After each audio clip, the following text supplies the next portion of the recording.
Itu aja pesan buat saya, buat yang lain. Oke, kami lanjutkan.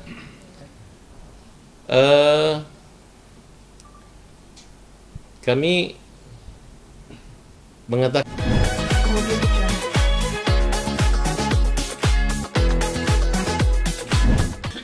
minta nomor rekeningnya ya buat dicantumkan ini. Yang minta siapa nih? Catat, Elmi.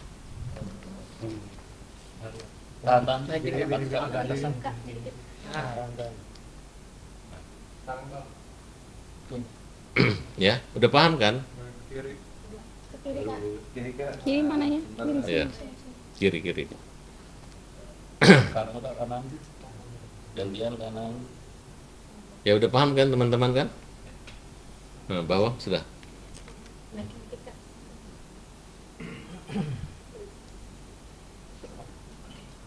Ini ada yang live ya? Ya. Hah? Ada Bang. Oke.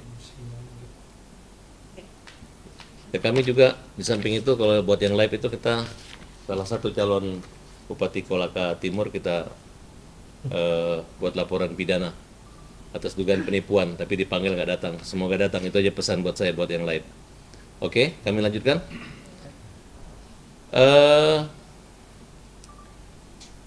Kami mengatakan bahwa Nopi kalau punya etikat baik, bukan berdandan, bersolek, terus ngomong-ngomongin ingin baik, Agus nggak bisa dihubungi. Gitu.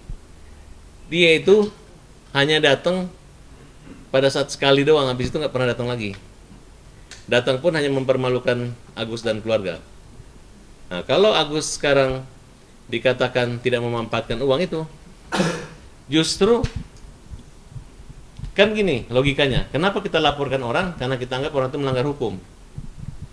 Nah, bukan kalau sudah melaporkan orang terus masih minta uang sama dia, ya pasti kan nggak bagus gitu.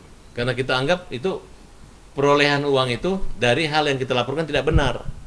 Kecuali dia kembalikan ke rekening Agus atau dia transfer ke rekening Agus, baru dia bilang itu uangnya udah kami kirim, tinggal laporkan. Nah, itu berbeda. Ya Gus, kira-kira gitu. Iya. Ada pernah dapat uang lagi dari Nopi? Belum pernah. Belum pernah ya? Jadi sekarang bukannya mengurus Agus, malah capek mencari pembenaran itu. Dan ternyata Gus gini Gus, dia pernah melakukan donasi 2 hari sehingga dapat uang buat kamu yang 35 juta itu. Itu yang diserahkan ke kamu. Karena kurang donasinya, makanya dia minta bantuan si kau-kau, si Siri dari Makassar podcast untuk mengumumkan nomor rekeningmu, membantu seikhlasnya. Akhirnya dari sedikit jadi bukit, uangmu 1,4 M. Uangmu inilah yang dijamin katanya kalau diambil sama Nopi akan diganti sama siapa? Silakan cerita. Kalau itu uang dipakai nggak dikasih ke Agus, siapa yang mau menggantikan uang itu buat Agus? Pak Denso. Nah, karena dianggap itu Densi ini mengatakan bahwa Agus punya uang kan, haknya Agus kan, betul? Iya.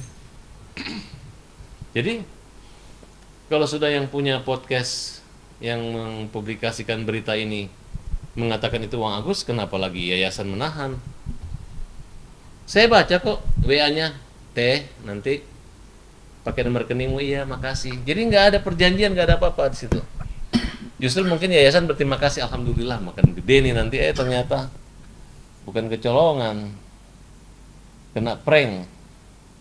Karena niat masyarakat membantu langsung ke rekening Agus lebih besar daripada kepercayaan masyarakat terhadap yayasan.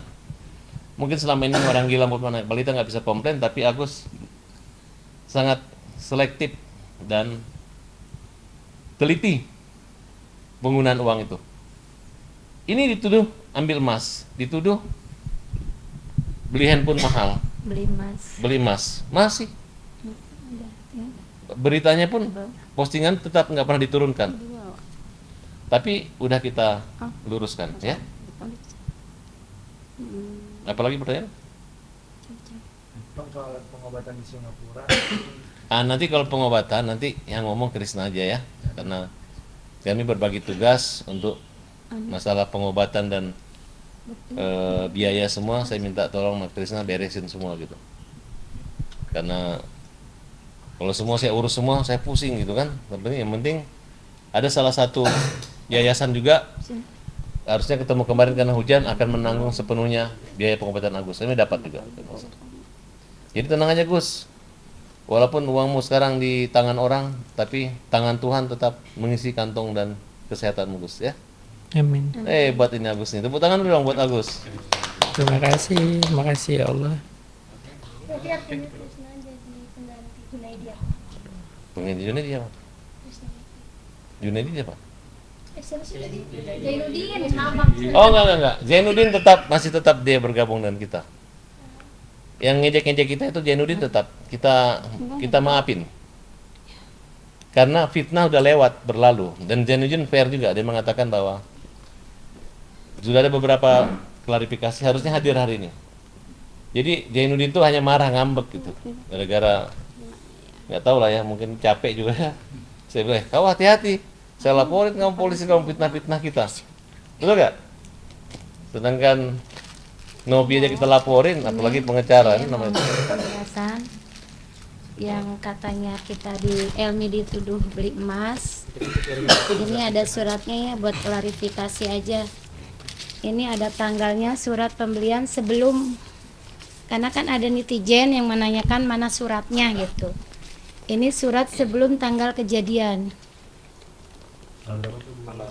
Lihat. Bulan Agustus. Itulah kalian yang gini-gini nggak usah diliatin karena Enggak. nggak mungkin bohong, bukan mereka. Nggak mungkin bohong nih orang. Boleh ke kanan, Ini orang uangnya udah banyak dikasih dan dibantu orang, masa bohong lagi? Betul nggak? ke kanan. Walaupun istrinya pakai emas 1 kilo, Agus nggak bisa lihat.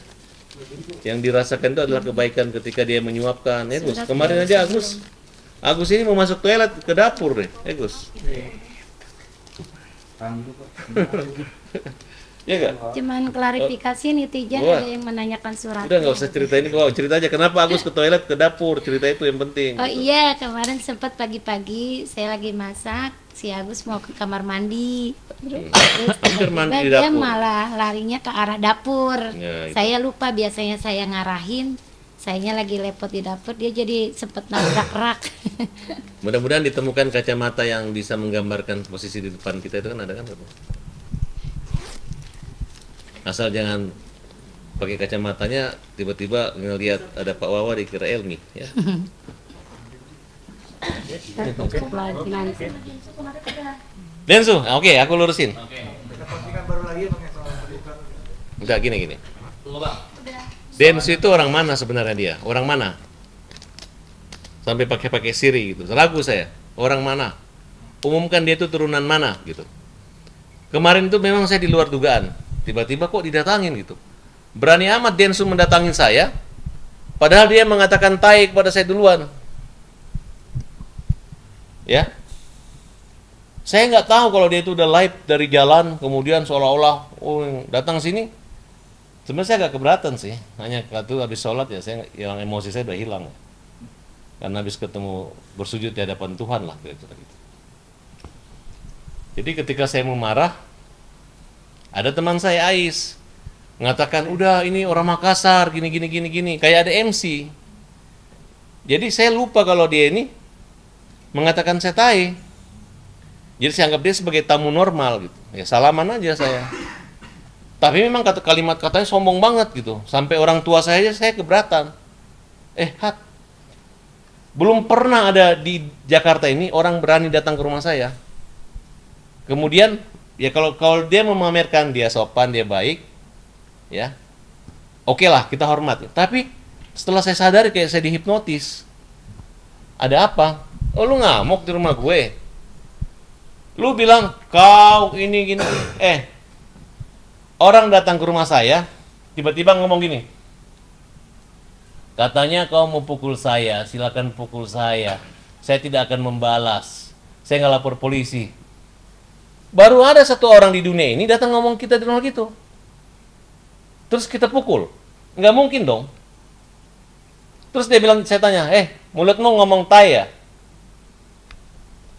Kau pintar lah katanya. Kau orang pintar.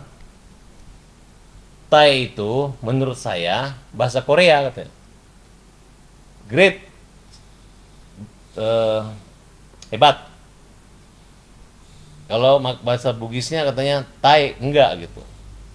Jadi saya anggap dia udah ketakutan. Coba bilang, iya lu Thai, gua hajar, gitu. Ya kan? Nah kemudian ketika saya sholat, masuklah teman-teman saya.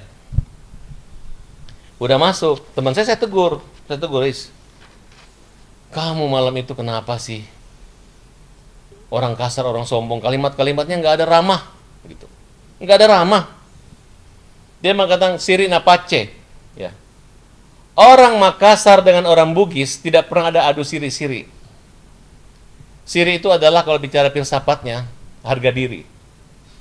Bahwa ketika kau mengganggu kehormatan saya, masalahmu bukan dengan badi saya, tapi dengan hukum. Buat apa kita pergi tempeleng orang hanya gara-gara satu kalimat tai tiba-tiba kita masuk penjara, ya kan? Kira-kira seperti itu. Akhirnya mendapat gejolak sama teman-teman saya. Loh, nggak begitu gitu. Ya, mereka anggap kan dia lebih muda dari saya, ngomong kau etika. Ini menyangkut etika. Jadi saya melihat, ya kalau kesimpulan judul malam itu adalah pertemuan bukan orang yang berotak, hanya orang yang berotot. Ya, saya agak kesel gitu. Betul, kesel banget gitu. Dia hanya mempertontonkan, dan saya akan laporkan dia polisi nih. Bahwa apa yang dilakukan dengan cara, menurut saya ini sarah. Seolah-olah Badi, Makassar, Bugis. Emang dia mau tikam kita di sini? Hei, Enzo, kamu mau mentikam-tikam orang? Gayamu itu loh, setengah saya. Kau minta maaf lah. Gak usah ketemu saya, minta maaf aja. Dan sebutkan, kamu Bugis mana, Makassar mana.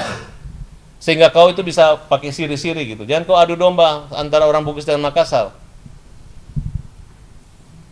Willy Dosan telepon, mau damaikan. Apa yang mau didamaikan? Suruh dia bertobat aja, mulutnya dijaga, jangan bilang saya tai, ya. Berarti kejadian itu proses hukum ya bang? Berarti abang sendiri menuntut untuk Ya. permintaan Denny. Waktu dia salaman, oke. Tapi begitu saya sadari, rupanya dia live dari rumahnya. Padahal dia WA saya. Saya mau ke rumah. Sherlock, saya Sherlock kapan gitu. Jadi saya pikir ada orang mau bertamu. Baik-baik masuk sini, katanya saya mau dipukul. Ngapain ke rumah saya kalau minta dipukul? Ya? Udah kamu yang bilang saya tae, kok tiba-tiba kamu yang saya pikir kamu marah. Pukul saya. Datang, coba kamu ke rumahnya orang nih. Katanya mau pukul, tapi dia bawa kamera. Bawa wartawan banyak gitu. Berarti tujuan kan mempermalukan saya. Sehingga orang berpikir saya takut. Saya ciut. Jadi kalian mau setiap ada orang datang ke sini, saya pukul orang di sini supaya kalian bilang saya berani? Kan nggak begitu. Nah ini saya ini terganggu banget. Ngurus apa namanya?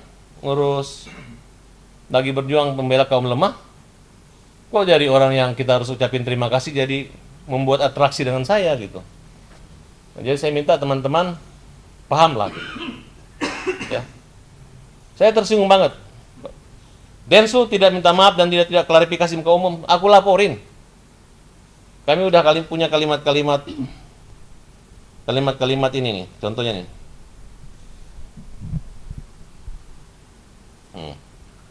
Makassar bos, kau Bugis kan? Cabut pedangmu.